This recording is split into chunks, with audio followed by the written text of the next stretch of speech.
Amigos oyentes, sean cordialmente bienvenidos a Leamos Juntos, un espacio creado para leer los libros de la Biblia en forma narrativa, sin capítulos ni versículos.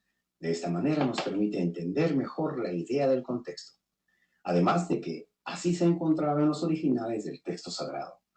Soy Edwin Alvarado y los saludo desde la Florida, en Estados Unidos. Estas lecturas están presentadas con todos los cambios de la Biblia textual cuarta edición, basada en la 28ª edición del texto griego. Recuerden, amigos, los audios estarán disponibles en el canal iVoox, en el canal YouTube de la Sociedad Bíblica Iberoamericana y también en las páginas de Facebook de la Biblia textual en cada país. En esta oportunidad leeremos a los Colosenses. Contaremos con la colaboración de Desiree Loza desde Córdoba, Argentina. Esperamos que lo puedan disfrutar. Pero antes de comenzar, compartiremos una pequeña reseña del contexto de este libro. Originalmente, la ciudad de Colosas era parte del reino de Pérgamo con Frigia. En el año 133 a.C. fue dado al Senado de Roma. Era un gran centro comercial antes de los tiempos de Pablo. El valle en el cual Colosas estaba localizada era el líder en producción de lana en el mundo antiguo mediterráneo, especialmente lana negra, lana teñida, púrpura y escarlata. El suelo volcánico producía terreno especial para la pastura y la cretáceo en el agua ayudaba al proceso de teñido. La actividad volcánica causó que la ciudad fuera destruida varias veces en su historia. La última vez fue entre el año 60 y 64 después de Cristo. Colosas estaba localizada en el río Licus, un dependiente del río Meandres. Corría por Éfeso 100 millas costa abajo.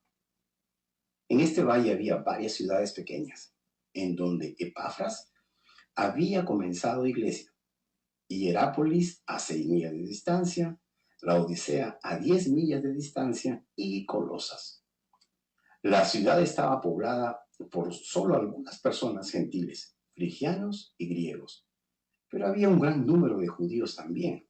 Los récords enseñan que para el año 76 después de Cristo, 11.000 varones judíos vivían en el distrito del cual Colosas era la capital. No se sabe con exactitud cómo, cuándo o quién fundó la iglesia de Colosas. Pablo utilizó a Éfeso como el centro de sus actividades misioneras durante los 3 años. La energía con que llevó a cabo su evangelización durante ese tiempo, reflejado en Hechos, y esto sucedió por 2 años, de manera que todos los que habitaban en Asia, tanto judíos como griegos, oyeron la palabra del Señor. Hechos 19:10. Y hasta Demetrio afirmó, y estáis viendo y oyendo, que este Pablo ha hecho cambiar de idea a mucha gente, no solo de Éfeso, sino de casi toda Asia. Hechos 19:26. Escribiendo a los corintios cerca del fin de su permanencia en Éfeso y sus alrededores, el apóstol les envió saludos de las iglesias de Asia. 1 Corintios 16:19. Esto significa que la provincia romana de Asia era en ese tiempo el campo misionero del apóstol. Visitantes de toda Asia acudían al gran puerto marítimo de Éfeso. Y los mensajes de Pablo tuvieron que ser ampliamente difundidos por los viajeros que regresaban a sus lugares de origen. De esa manera, 2 ciudadanos de Colosas, Epafras y Filemón, quizá oyeron las buenas nuevas de salvación y junto con otros pudieron haber llevado el evangelio a sus conciudadanos. Según esta epístola, es evidente que él se sentía responsable por la condición espiritual de los cristianos colosenses y que conocía bien sus necesidades y los peligros en que se encontraban. Parece que esa información le fue llevada a Roma por Epafras y esa fue la razón inmediata de que les escribiera la epístola. El peligro que acechaba a los creyentes de Colosas lo producían las falsas enseñanzas que se estaban propagando entre ellos. No se pueden determinar los detalles precisos de esas enseñanzas. Algunos eruditos las han identificado como provenientes de 2 focos, los judaizantes y los gnósticos. Indudablemente contenían elementos judaizantes, y algunas de las falsas doctrinas a las que se hace alusión en esta epístola son similares a las que se sostenían ciertos gnósticos en los siglos II y III.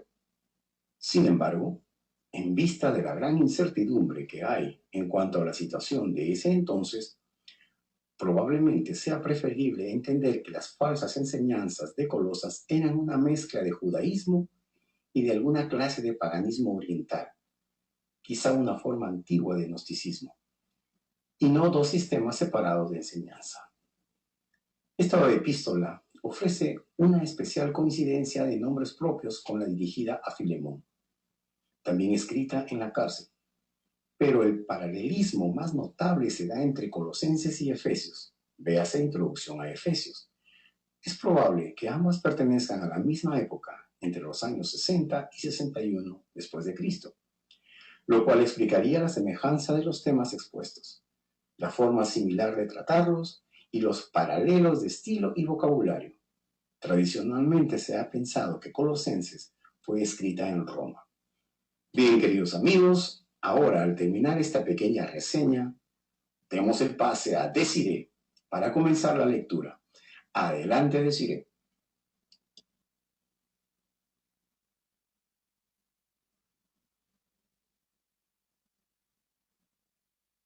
Buenas noches, hermanos, a los colosenses.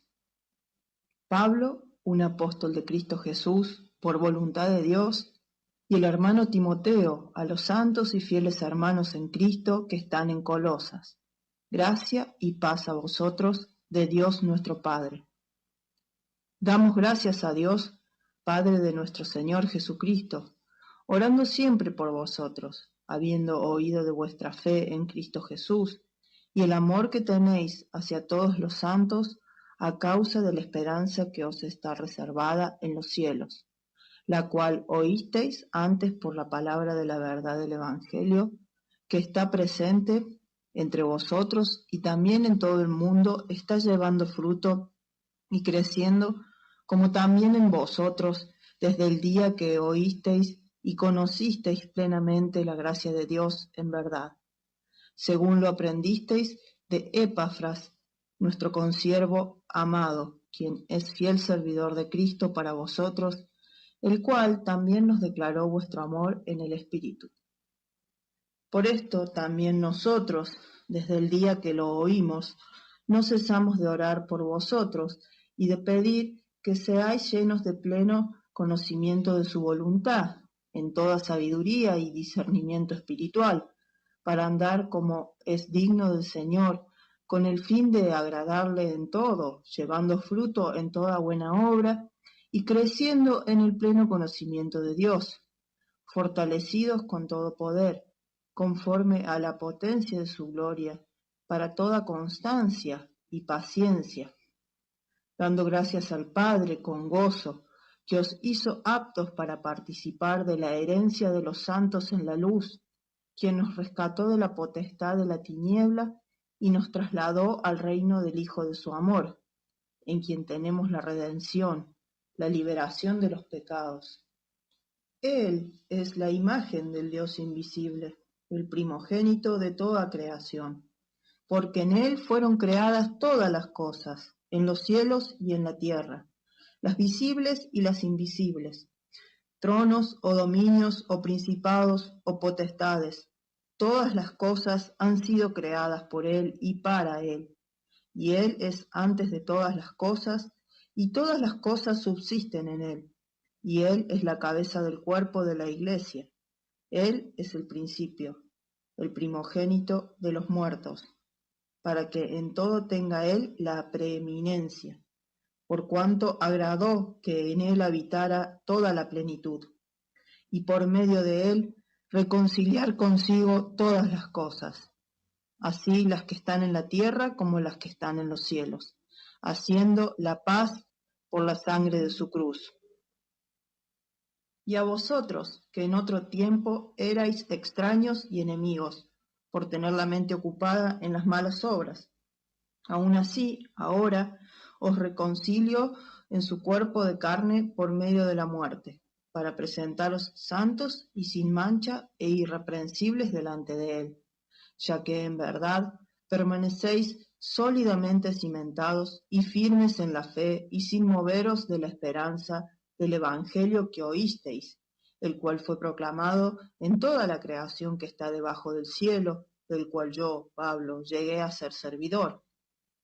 Ahora me regocijo en los sufrimientos por vosotros y completo en mi carne lo que faltaba de las aflicciones de Cristo por su cuerpo, que es la Iglesia, de la cual yo llegué a ser servidor según la dispensación de Dios que me fue dada para completar con vosotros la palabra de Dios, el misterio oculto desde los siglos y edades, pero que ahora fue manifestado a sus santos, a quienes quiso Dios dar a conocer cuál es la riqueza de la gloria de este misterio entre los gentiles, que es Cristo en vosotros, la esperanza de la gloria, a quien nosotros anunciamos amonestando a todo hombre y enseñando a todo hombre con toda sabiduría, para presentar a todo hombre perfecto en Cristo, en lo cual también me fatigo luchando conforme a su energía, lo cual me energiza con poder. Porque quiero que sepáis cuán grande lucha tengo por vosotros, y por los que están en la Odisea, y por todos los que no han visto mi rostro en persona, para que sean consolados sus corazones, unidos en amor, hasta alcanzar toda riqueza de plena certidumbre del entendimiento, a fin de conocer completamente el misterio de Dios, Cristo, en quien están escondidos todos los tesoros de la sabiduría y del conocimiento. Digo esto para que nadie os engañe con sofismas, pues aunque estoy ausente en el cuerpo, no obstante en el espíritu estoy con vosotros, regocijándome y viendo vuestro buen orden y la firmeza de vuestra fe en Cristo. Por tanto, de la manera que recibisteis a Cristo Jesús el Señor, vivid en Él, arraigados y sobreedificados en Él, y afianzados en la fe, como fuisteis enseñados, rebosando en acción de gracias. Mirad que no haya quien os esclavice por medio de filosofías y huecas sutilezas, según la tradición de los hombres, conforme a las presuposiciones del mundo, y no según Cristo, porque en él vive corporalmente toda la plenitud de la naturaleza divina, y habéis sido hechos completos en él, el cual es la cabeza de todo principado y potestad. En él también fuisteis circuncidados con una circuncisión no hecha a mano, al despojaros del cuerpo de la carne mediante la circuncisión de Cristo, habiendo sido sepultados juntamente con él en el bautismo, en el cual también fuisteis resucitados con él, por medio de la fe en el poder de Dios, que lo resucitó de entre los muertos. Y a vosotros, estando muertos en los delitos y en la incircuncisión de vuestra carne, os dio vida juntamente con él, perdonándonos todos los delitos, cancelando el documento de deuda con los decretos que nos eran contrarios, y lo quitó en medio clavándolo en la cruz, y después de despojar en ella a los principados y a las potestades, los humilló públicamente al llevarlos prisioneros en desfile triunfal. Por tanto, nadie os juzgue en comida o en bebida, o con respecto a las solemnidades, o novilunio, o sábados, lo cual es sombra de las cosas venideras, pero la realidad es de Cristo. Que nadie emita juicio contra vosotros simulando humildad y culto de los ángeles, presumiendo lo que ha visto, vanamente hinchado por su propia mente carnal, y no sosteniendo la cabeza, de la que todo el cuerpo, siendo nutrido y unido por las coyunturas y ligamentos, se desarrolla con el crecimiento de Dios. Si moristeis con Cristo a las presuposiciones del mundo, ¿por qué, como si vivierais en el mundo, sois sometidos a preceptos? No uses, ni comas, ni toques, según mandamientos y doctrinas de hombres, cosas que están todas destinadas a perecer con el uso.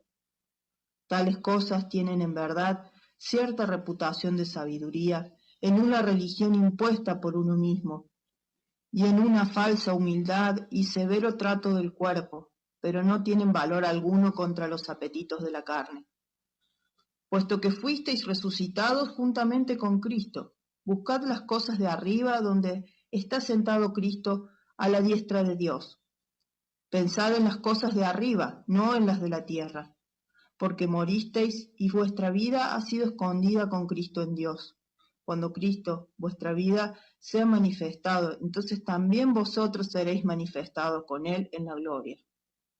Haced morir, pues, lo terrenal en vuestros miembros: fornicación, impureza, pasión desordenada, deseo malo y la avaricia, que es idolatría, cosas por las cuales viene la ira de Dios, en las que también vosotros anduvisteis en un tiempo, cuando vivíais en ellas.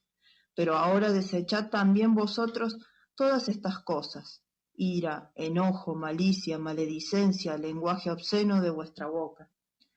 Habiéndoos despojado del viejo hombre con sus prácticas, no mintáis unos a otros, y os habéis vestido el nuevo, que está siendo renovado hasta un conocimiento pleno, conforme a la imagen del que lo creó, donde no hay griego ni judío, circuncisión o incircuncisión, bárbaro, escita, esclavo, libre, sino que Cristo es todo y en todos. Vestíos, pues, como escogidos de Dios, santos y amados, de entrañable compasión, bondad, humildad, mansedumbre, paciencia, soportándoos los unos a los otros y perdonándoos los unos a los otros, si alguno tiene queja contra otro. Como el Señor en verdad os perdonó, así también vosotros. Y sobre todas estas cosas, el amor, el cual es el vínculo de la perfección.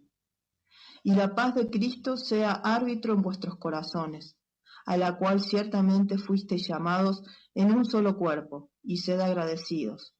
La palabra de Cristo viva en vosotros en abundancia, con toda sabiduría, enseñándoos y amonestándoos unos a otros con salmos e himnos y cánticos espirituales, cantando con gratitud en vuestros corazones a Dios. Y todo lo que hagáis, de palabra o de obra, hacerlo todo en el nombre del Señor Jesús, dando gracias a Dios Padre por medio de Él. Esposas, sed dóciles a los esposos como conviene en el Señor. Esposos, amad a vuestras esposas y no seáis ásperos con ellas. Hijos, obedeced a vuestros padres en todo, porque esto es aceptable ante el Señor. Padres, no irritéis a vuestros hijos para que no pierdan ánimo. Esclavos, obedeced en todo a vuestros señores según la carne, no sirviendo al ojo como los que agradan a hombres, sino con sinceridad de corazón, temiendo al Señor. Cuanto hagáis, hacedlo de corazón, como para el Señor y no para los hombres, sabiendo que del Señor recibiréis la recompensa de la herencia. A Cristo, el Señor, servís. Pero el que hace injusticia recibirá la injusticia que hizo, porque no hay acepción de personas. Señores, dad a los esclavos lo justo y lo equitativo, sabiendo que también vosotros tenéis un Señor en el cielo. Perseverad en la oración, velando en ella con acción de gracias, orando al mismo tiempo también por nosotros, para que Dios nos abra una puerta de la palabra, para hablar el ministerio de Cristo, por el cual también he sido encadenado, para que lo dé a conocer como me conviene hablar. Andad sabiamente para con los de afuera, no malgastando el tiempo. Vuestra palabra sea siempre con gracia, sazonada con sal, para saber cómo os conviene responder a cada uno. Todo lo concerniente a mí os lo hará saber Tíquico, hermano amado y fiel servidor y consiervo en el Señor, a quien envié a vosotros para esto mismo, para que conozcáis nuestra situación y consuele vuestros corazones con Onésimo, fiel y amado hermano, quien es uno de vosotros. Os harán saber todas las cosas de aquí. Os saluda Aristarco, mi compañero de prisión, y Marcos, el primo de Bernabé, acerca del cual recibisteis instrucciones. Si va a vosotros, recibidlo. Y Jesús, el llamado justo, que son de la circuncisión, Estos son los únicos colaboradores en el reino de Dios que me fueron de consuelo. Os saluda Epafras, quien es uno de vosotros, esclavo de Cristo, quien se esfuerza siempre por vosotros en las oraciones, para que estéis firmes, perfectos y totalmente decididos a cumplir toda la voluntad de Dios. Porque doy testimonio de él, de que tiene mucha preocupación por vosotros, por los que están en la Odisea y por los que están en Hierápolis. Os saluda Lucas, el médico amado, y Demas. Saludad a los hermanos que están en la Odisea, a Ninfa y a la iglesia que está en la casa de ella. Y cuando esta epístola haya sido leída en presencia de vosotros, haced que también sea leída en la iglesia de los laodicenses, y que vosotros también leáis la de la Odisea. Y decid a Arquipo: atiende la labor del servicio que recibiste del Señor, para que lo cumplas. La salutación de mi propia mano, de Pablo. Recordar mis cadenas. La gracia sea con vosotros. Hasta aquí la carta a los colosenses. Los esperamos la semana que viene. Muchas gracias, hermanos. Hasta el próximo encuentro.